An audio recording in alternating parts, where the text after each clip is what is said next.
Genética Básica do Noturno, bem-vindos a mais uma aula de genética. Hoje a gente vai falar sobre mitose e meiose. E como a gente já pincelou, já falou sobre esses temas em outras aulas, como a aula de conceitos básicos, a aula de leis de Mendel. Então hoje eu vou trazer só mais algumas informações e fazer uma comparação entre essas duas divisões, ok? Então acompanha aqui comigo nos slides. Bom, gente, todo mundo sabe, que os seres vivos são capazes de se reproduzir, todos eles, e isso é uma das características que nos distingue da matéria não viva, dos seres não vivos. E essa reprodução, em última instância, é devido à divisão celular, tanto dos seres unicelulares quanto dos seres pluricelulares. O famoso médico Rudolf Virchow, não sei como é que fala, um médico alemão, em 1855, ele afirmou: onde existe uma célula, deve ter havido uma célula pré-existente, assim como um animal surge somente de um animal e uma planta somente de uma planta. E aí ele resumiu esse conceito numa frase em latim muito famosa, que é omnis célula e célula, que significa cada célula a partir de uma célula. Então, toda célula que existe teve alguma outra célula que criou ela, com exceção da primeira célula da origem da vida, A partir daí, todas as células surgiram a partir de uma outra célula, ou seja, a partir de uma divisão celular. A divisão celular, ela faz parte de um momento da vida daquela célula, do ciclo celular daquela célula. Esse ciclo, ele começa assim que uma célula é produzida e termina quando essa célula se divide, formando células filhas, tá certo? O ciclo celular, ele possui várias fases, A que perdura aí por mais tempo é a intérfase. Esse gráfico aí, ele mostra pra gente, é um gráfico de pizza, e ele mostra pra gente justamente o tempo de cada fase desse ciclo celular que uma célula vive, Então, a gente tem aí uma intérfase que é absurdamente longa, ela demora cerca de 90% do tempo de um ciclo celular. A intérfase, ela tem 3 fases, G1, S e G2. E após a intérfase, a gente tem a fase M, a fase mitótica, que é a divisão celular em si, E também a citocinese, que acontece concomitantemente com o final da fase mitótica. Quando acontece uma meiose, no caso, por exemplo, quando a gente vai produzir um gameta, esse gameta ele vai encerrar o ciclo celular, porque ele não vai se reproduzir mais, tá certo? Mas se for uma mitose, então o ciclo vai continuar. Vocês sabem que isso vai depender de célula para célula, de tecido para tecido. Alguns tecidos eles ficam parados no G1 por muito tempo, É a etapa que é chamada de G0. Isso vai depender de ser vivo para ser vivo, de tecido para tecido. Mas é mais ou menos esse período que dura cada um deles, proporcional aí que está mostrado nesse gráfico, tá certo? Então, gente, o que acontece na intérfase? A intérfase, ela demora justamente porque nesse período que a célula está fazendo seu metabolismo normalmente, mas também é nesse período que a célula está se preparando para se dividir. A divisão em si é só mandar uma coisa para um lado, um organela para o outro, para o cromossomo para outro. E na intérfase que tem todo o trabalho de duplicação, de crescimento, de preparação daquela célula para a divisão celular. E em relação ao DNA, que é o que é mais importante para a nossa aula, o DNA ele é duplicado na fase S. Então, na G1, os cromossomos estão simples. E na fase S, os cromossomos começam a ficar, então, com mais uma perninha, com uma cromátide, fica o cromossomo duplicado, certo? E quando entra, então, na divisão celular, seja na mitose ou na meiose, os cromossomos já estão duplicados, ok? A célula já está pronta para se dividir. Lembrando, gente, que a citocinese, ela não é uma etapa dentro da divisão celular, mas ela faz parte dessa fase M, tá certo? Que ela acontece concomitantemente com o final da mitose ou da meiose. E o que é a citocinese? É a separação do citoplasma e da membrana plasmática, finalizando, então, a separação dessas novas células. Bom, gente, existe esse ciclo celular, Ele, como eu falei, isso vai depender de tecido para tecido. E a célula ela tem um reloginho interno que é regulado por moléculas que estão presentes ou ausentes, que vão indicar que a célula está pronta para seguir adiante para a próxima fase. Então, existem vários pontos de controle nesse ciclo em que a célula verifica se está preparada para avançar, certo? Lembrando que esse controle ele é muito importante. As células que perdem esse controle, né, elas começam a se multiplicar descontroladamente, podendo então gerar células cancerosas. Na verdade, o que é o câncer? O que são essas células cancerosas? Elas são nossas próprias células que acumularam determinadas mutações que fazem com que elas se multipliquem descontroladamente e danifiquem ali o tecido onde elas se encontrem, né? Então, quais são essas mutações específicas que geralmente a gente encontra em células que causam câncer, né? Células cancerosas? São mutações que fazem com que iniba o sistema, o maquinário de reparação do DNA para evitar novas mutações, e também mutações que fazem com que a célula perca então esse controle aí do ciclo celular e se replique descontroladamente. Bom, gente, como a gente também já falou em outras aulas, o cromossomo ele fica menos condensado antes da duplicação. Então, no período G1 da intérfase, os cromossomos eles estão simples, com uma cromátide só, e eles estão na forma que a gente chama de cromatina.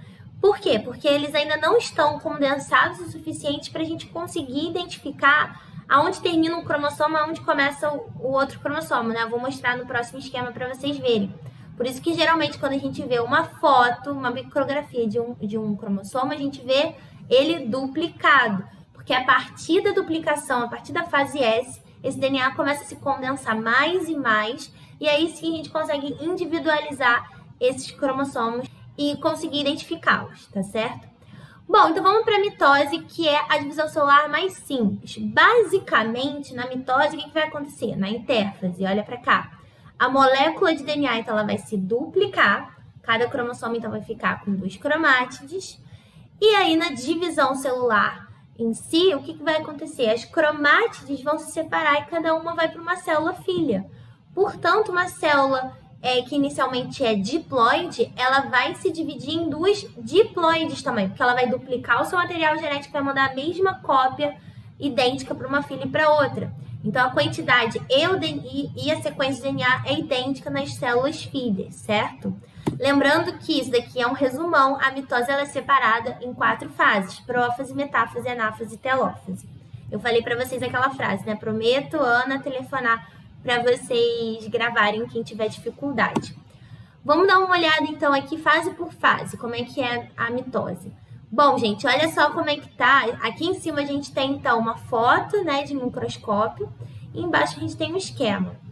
Olha só como é que é a G2 da intérfase, antes da divisão celular. Os cromossomos eles já começaram a se condensar, né, a partir da sua duplicação, mas ainda não está dando para identificar onde que começa um, onde que termina outro. Mesmo que quando eu for representar um cromossomo simples para vocês, eu desenhe ele, assim, um corpinho já condensadinho, lembre-se que, na verdade, quando ele está simples, ele não está dessa forma. Ele está parecendo mais um macarrão lá dentro do núcleo. Bom, e aí que vai chegando na prófase, vai ficando mais condensado. O auge desse condensamento vai ser na metáfase. E, além dos cromossomos estarem se condensando, o núcleo vai ser centrossomos, que é essa estrutura que vai coordenar as fibras do fuso, né, que vão se ligar nos cromossomos para manipular eles, né, para levar eles de um lado para o outro, para fazer essa dancinha aí dos cromossomos. A gente precisa dessas fibras do fuso. Esses centrossomos, eles vão migrando de um polo para o outro, no caso aqui, né, para cima e para baixo. E aí, essa fase aqui, gente, pró-metáfase, na verdade, é o final da prófase. E aí, os cromossomos, eles vão se direcionando para o equador, para o meio da célula. Quando eles chegam exatamente ali no meio da célula, a gente entrou na fase chamada metáfase. Nessa fase, então, os cromossomos eles ficam organizados na mitose numa filinha indiana, né? Um cromossomo do ladinho do outro, cada cromátide do cromossomo voltado para um dos polos. Por quê? Porque na fase seguinte, na anáfase, essas cromátides irmãs vão ser separadas. E aí, ao final, na telófase com a citocinese, essas 2 células vão se separar, tá certo? Bom, então repara que na metáfase da mitose, os cromossomos eles estão no equador da célula, mas solitários, cada um por si, um do ladinho do outro, numa filinha indiana, certo? Bom, lembrando aqui das funções da mitose, são várias, né? Se você parar para pensar num organismo unicelular, ela vai representar a reprodução dele, né? Uma reprodução assexuada. Então, por exemplo, aí temos uma imagem de uma ameba se dividindo por mitose. A mitose também, em organismos pluricelulares, ela também serve para crescimento, para desenvolvimento. Então, a partir do zigoto, a gente vai ter aí a multiplicação das células por mitose para formar um indivíduo adulto, né, pluricelular. E também para organismos pluricelulares, a mitose é importante para a renovação tecidual, né? Pode ser por causa de uma reposição, por causa de alguma perda de célula, pode ser porque naturalmente aquela célula ela vai ficando envelhecida, desgastada. Então, o tempo todo a gente está fazendo mitose no nosso corpo. Em que células a gente está fazendo mitose? Em todas as células do nosso corpo, menos as células germinativas. As células que são as células do nosso corpo que não são as germinativas são chamadas de células somáticas, soma de corpo. Então, as células do meu tecido epitelial, nervoso, todas essas células são células somáticas. As germinativas são as que estão dentro das gônadas, né? No caso da gente, dos ovários ou testículos, que vão produzir os gametas, que vão sofrer a divisão celular chamada meiose, ok? Então, as células somáticas fazem mitose e as células germinativas, meiose. E qual é a diferença da meiose para a mitose? A meiose, então, ela vai produzir células filhas com metade do material genético. Então, se inicialmente a gente tem uma célula diploide, a gente vai ter ao final 4 células filhas haploides. E além de elas terem metade do material genético da célula mãe, elas vão ser diferentes entre si, tá certo? E como que acontece como é que ela consegue fazer 4? Uma célula faz 4. Porque acontece 2 etapas, 2 divisões celulares chamadas meiose 1 e meiose 2. As fases são iguais à da mitose, né? Prófase, isso aqui a gente bota o número, prófase 1, metáfase 1, anáfase 1, telófase 1, e depois prófase 2, metáfase 2, anáfase 2, telófase 2. A primeira fase da meiose 1 ela é chamada de fase reducional. Por quê? Porque de 2N, na primeira divisão, já cria células filhas haploides, já gera filhas com metade do material genético. E aí, na fase equacional, uma célula N vai gerar 2N. Então, ela é muito semelhante à mitose, né? A segunda fase da meiose é semelhante à mitose. Vamos dar uma olhada aqui com mais detalhes. Bom, gente, prófase 1, cromossomos começam duplicados, né? Qualquer divisão celular já passou pela duplicação, então os cromossomos estão duplicados. Nessa prófase 1, acontecem coisas bem diferentes do que acontece na mitose, né? Desde o início, essas duas fases já tem, os cromossomos têm comportamentos diferentes, o que faz o resultado ser diferente, né? O que acontece, gente, de muito importante na prófase 1? E aí? Imagino que alguns de vocês tenham falado crossing over. Verdade, acontece o crossing over. Mas antes de acontecer o crossing over, acontece outra coisa também muito importante. É o pareamento dos cromossomos homólogos. Lembra que a gente já viu nas aulas anteriores isso? Os cromossomos homólogos, aí na meiose, eles vão se parear, eles vão se encontrar. Na mitose, não, cada um por si. Tava todo mundo separado.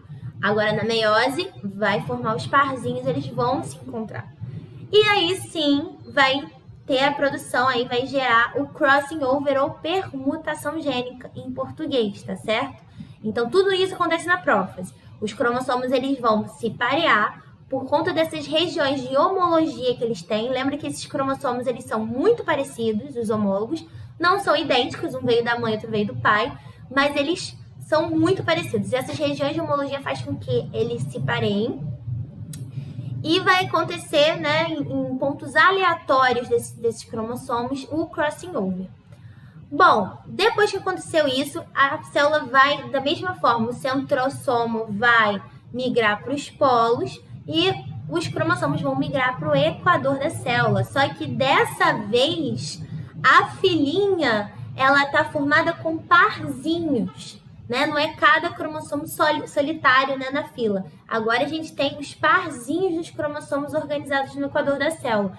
E isso vai fazer toda a diferença, porque agora, a partir da anáfase 1, o que vai acontecer? A separação dos homólogos. Então, por que precisa dessa organização dos cromossomos se parearem? Ah, para ter crossing over? Tá, também, crossing over é interessante, mas não é só por isso, é importante que a célula pareie justamente para depois separar, para ela organizar quem é par de quem. Ah, então vamos lá, vamos separar. Então, um cromossomo homólogo vai para um polo, outro cromossomo homólogo vai para o outro. Lembra da mitose? Na mitose, só as cromátides que vão ser separadas. Aqui não, aqui está sendo o cromossomo homólogo separado um do outro, na anáfase 1, certo? Temos a telófase 1 com citocinese, gerando 2 células filhas, e acabou a meiose 1. Na meiose 2, ela vai ser semelhante à mitose, como eu falei. Por quê? Porque os cromossomos, então, eles vão migrar para o equador da célula. Nesse caso, o equador está aqui, né? Os polos estão aqui na direita e na esquerda. Aqui a metáfase 2. E o que vai acontecer? A separação das cromátides irmãs. Por quê, gente? Repara que ao final da meiose 1, essas 2 células que foram produzidas, elas já são haploide, elas já são N. Vamos dar uma olhada na primeira célula, na prófase 1. Ela é 2N, ela é diploide? Né? Tá formando parzinho. Sempre que formar parzinho é porque é diploide. Então tá, ela é diploide. E aí, ao final da meiose 1, ela já produz células haploides. Ó, esse cromossomo grandão aqui tá sem o par dele, porque o par dele tá na outra célula, tá aqui, ó. Então, perderam os pares. Essa célula é N e essa célula também é N. Ah, por que não para por aqui? Porque não tá pronto ainda, porque esses cromossomos estão duplicados. Por isso que serve, para isso que serve a meiose 2, para separar essas cromátides irmãs, ok? Então, por isso, como tem 2 divisões, acaba ao final gerando 4 células. E lembrando que essas células, elas além de ter metade do material genético, elas vão ser diferentes entre si, porque elas vão receber partes diferentes do DNA, ok?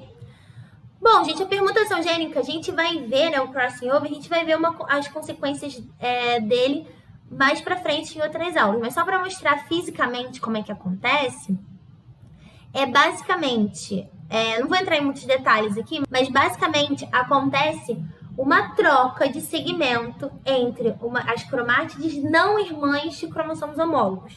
Então, geralmente, é uma cromátide só que participa, né? Então, de cada homólogo. Então, essas cromátides, elas vão trocar segmentos. O DNA, a molécula de DNA vai ser quebrada e religada.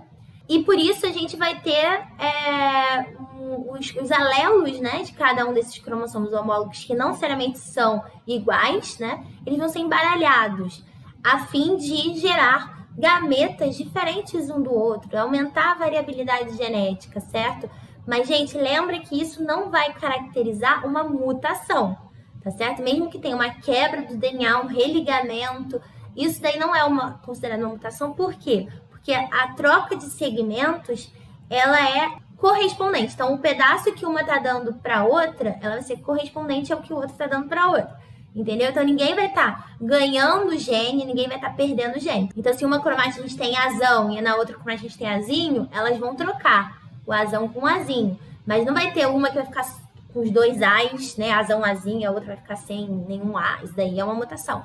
Não, o crossing over é a troca de segmentos homólogos correspondentes, mesmo locus, tá certo? Não é caracterizado como uma mutação. E esses pontos, né, onde houve a troca de segmentos, vai formar um X, né, porque essas cromátides vão ficar cruzadas, formando essas estruturas que a gente chama de quiasmas, tá? Que indicam aonde aconteceu a permutação gênica. Gente, a gente tem um resumão aqui, eu podia ter dado aula só para esse slide, aliás, porque ele resume tudo, né? Ele mostra todas as diferenças da mitose e da meiose numa única imagem. Então, a gente tem aqui a célula mãe, né, célula parental, ela é diploide? Dá uma olhada.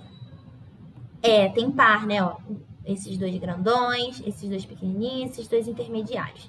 É uma célula diploide, 2N igual a 6, tem 6 cromossomos. Então, essa daqui é a fase G1 dessa célula. Se ela for fazer mitose, o que vai acontecer? Ela, nos 2 casos, vai duplicar o cromossomo, né? E aí, qual é a diferença? Na meiose tem o pareamento dos cromossomos homólogos e na mitose não. E aí, olha como é que fica a metáfase. Olha que diferença fica. Aqui os cromossomos individuais no Equador e aqui os cromossomos aos pares no Equador. E aí aqui separa as cromátides irmãs e acabou na mitose, e na meiose separa os cromossomos homólogos depois, separa as cromátides irmãs e aí sim gera as células N. Acho que eu estou sendo um pouco repetitiva, né? Desculpa, gente. Pode avançar aí o vídeo se você já entendeu e eu tô repetindo muito. Aqui tem o resumo escrito dos dois, comparando as duas divisões celulares. Depois vocês parem para dar uma lida. E eu, por último, eu queria mostrar nessa aula, lembrar vocês que a mitose e a meiose, ela vai ter sempre esse comportamento, né, dos cromossomos. Mas a função dessas duas divisões celulares, ela pode mudar de acordo com o ciclo de vida de cada organismo, de cada ser vivo, né? A gente está acostumada com o ciclo de vida nosso, né, dos animais, que é o ciclo haplobionte-diploide, que é o quê?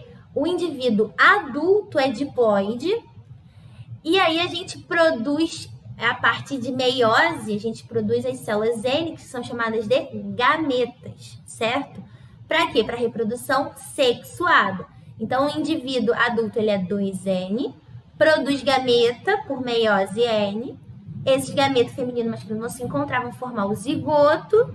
Esse zigoto vai se multiplicar por mitose, gerando o indivíduo adulto, né, pluricelular. Beleza, aí todo mundo conhece. Agora vamos dar uma olhada nos outros. Vou começar por esse último aqui, ó, que acontece na maioria dos fungos e alguns protozoários. Gente, nesses indivíduos, o organismo adulto, ele é haploide, ele é N. Ué, então como é que uma célula N vai fazer reprodução sexuada? Então, esse indivíduo haploide, ele vai produzir células N, mas por mitose, né? Porque N gerando N, elas são iguais, né? Vão gerar células com a mesma quantidade de material genético. Então, é mitose. E aí, essas células vão ser chamadas de gametas, elas vão se encontrar, porque cada organismo vai produzir a sua célula N que vai se juntar, gerando, então, um organismo intermediário, né? 2N. Esse organismo, essa célula 2N vai sofrer meiose e vai produzir vários zigotos. É a meiose zigótica que a gente chama, né? Cada Nzinho desse que a meiose vai produzir vai gerar um indivíduo adulto, né? Então, vocês veem que a mitose e a meiose, elas se comportam da mesma forma, como a gente acabou de ver, os cromossomos têm o mesmo comportamento, mas a diferença é o momento em que essas divisões celulares são utilizadas em cada um desses ciclos, né? Em alguns seres como levedura, né, que são unicelulares, ela não produz uma célula que é chamada de gameta para juntar com outro gameta. A própria levedura, que é unicelular, se junta com outra levedura unicelular e forma uma célula 2N, né? Então, tipo, em vez de produzir uma célula, ela mesma é o gameta. E aí elas se juntam e formam uma célula 2N. Bom, isso daqui, então, é como se fosse o oposto do nosso, né? Porque aqui o indivíduo adulto, ele é haploide. No nosso ciclo dos animais, o organismo adulto é diploide. Nas plantas, em algumas algas, a gente tem o que a gente chama de alternância de geração, ou ciclo diplobionte. O que é isso? Quer dizer que há dois tipos de indivíduos adultos. Há um indivíduo adulto que é diploide, que é o esporófito, e há o indivíduo adulto que é N, que é o gametófito.